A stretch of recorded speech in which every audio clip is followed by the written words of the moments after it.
महत्त्वाची घडामोड मुंबई भाजप अध्यक्षांच्या असंवेदनशीलतेचा नमुना समोर आलाय। गेल्या 2 दिवसात मुंबईत दुर्घटनांमध्ये एक चिमुकला आणि एका वृद्ध व्यक्तीचा मृत्यू झालाय।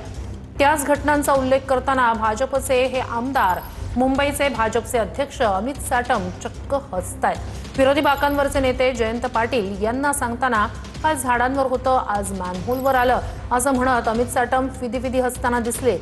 एकीकडे एका माऊलीनं आपल्या एकुलत्या एका मुलाला कायमचं गमावलंय, दुसरीकडे एका वृद्ध व्यक्तीचा मॅनहोलमध्ये पडून मृत्यू झालाय।